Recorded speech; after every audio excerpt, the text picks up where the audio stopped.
Greetings. I'd like to spend a few moments talking about Chapter 7, Experimental Designs.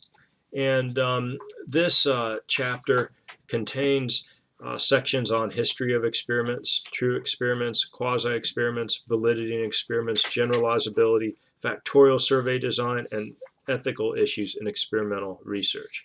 What I'd like to recommend is that you continue to read research articles and critically evaluate how those studies were conducted.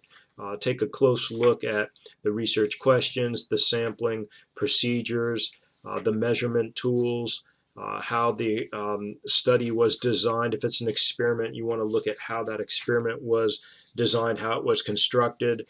Look at the possible risks to validity, and also be sure to look at how they reach their conclusions, but also see toward the end of the chapter if there's a small section, which there often is a section called limitations, and that kind of gives you a nice clue as to what some of the issues or problems were or might be in that type of study. But the requirements for a true experiment is that you have at least one experimental group and one control group. The experimental group gets the treatment or intervention and the control group does not. You also want random assignment to the group. So if I have 100 people in a drug treatment program and I want to send 50 to an experimental group and 50 to a control group, I want those groups to be basically about the same before one gets the treatment. So I use random assignment to minimize bias. And then, of course, we want to assess change in the dependent variable in both groups after the experimental group receives the intervention. And this is usually called a post-test in research studies.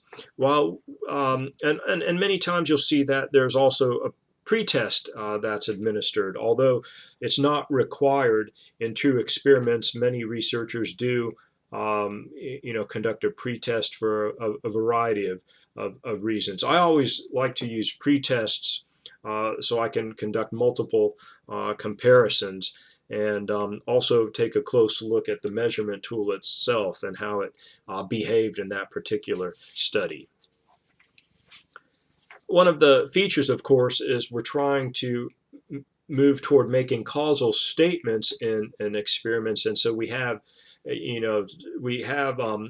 establish association between the treatment and the outcome. And also we have a time order there. And we also use random assignment, which minimizes the extraneous influences that could be risks for spurious relationships. And we talked about that earlier. We also have quasi-experimental designs that do not use random assignment. And the three major types are non-equivalent control group designs, before and after designs, and ex post facto designs. And you can read about those different designs and see, that how they try to, get a comparable group to compare to the treatment group, and they may use methods of individual matching or aggregate matching. And you can look at the different aspects of the actual design and ask yourself different questions about how that design was actually carried out.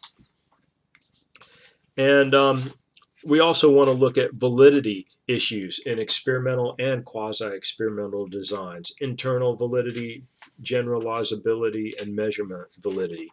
I kind of refer to this as risks to your study, things that can go wrong. For example, with internal validity, and internal validity is, according to your authors, the ability to yield valid conclusions determined by comparability of experimental and control groups. But there's some problems that can occur. For example, selection bias, endogenous change, external events, contamination, and treatment misidentification. So think about things that can go wrong. That people can leave the experiment. Is that an issue? And there's change that can occur related to external factors. And so you want to take a close look at that. And there's also, risks of contaminating the experiment in a variety of ways. Do the researchers, influence one group in a particular way and not really even realize that? Or if the researchers have, people working with them, does that become a problem?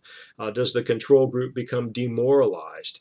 And also treatment misidentification that we might see. And so we want to, try to minimize those particular, situations. And then we also want to look at generalizability, sample generalizability, and also external generalizability. So what can we say about our results? Can we take that into can we generalize from our sample to a larger population? Um, and what are the limitations of the generalizability in our studies? And also, we have to address ethical issues in experimental research. Obviously, one thing that comes to mind is the use of deception. And if deception is used, obviously we have to um, deal with that as an ethical issue. And what's the particular nature of the deception as it relates to carrying out the experiment and the risks to the participants. Also, we have to look at selective distribution of benefits, that one group's getting something, another group is not. How do we try to make that fair? And your authors point out random assignment may be one way to make that fair, and then try to, of course, provide treatment for everyone eventually. There may be a waiting list, and that may become a control group. So I mean, we have these situations. Obviously, informed consent, confidentiality, explaining all the risks when you get informed consent of the study is real important. If there are certain behaviors or certain things that have to legally be reported to authorities, you want to be upfront about that and explain all that ahead of time.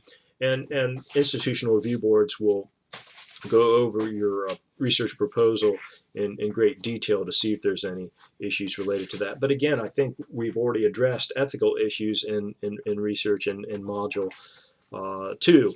And I think also I noticed in module 1 and module 2 that you already began to address research design and different types of designs and what can be said and what cannot. And so I think, again, really read and read and read the literature, and I think that would be very helpful to helping you understand how research is conducted. Thank you.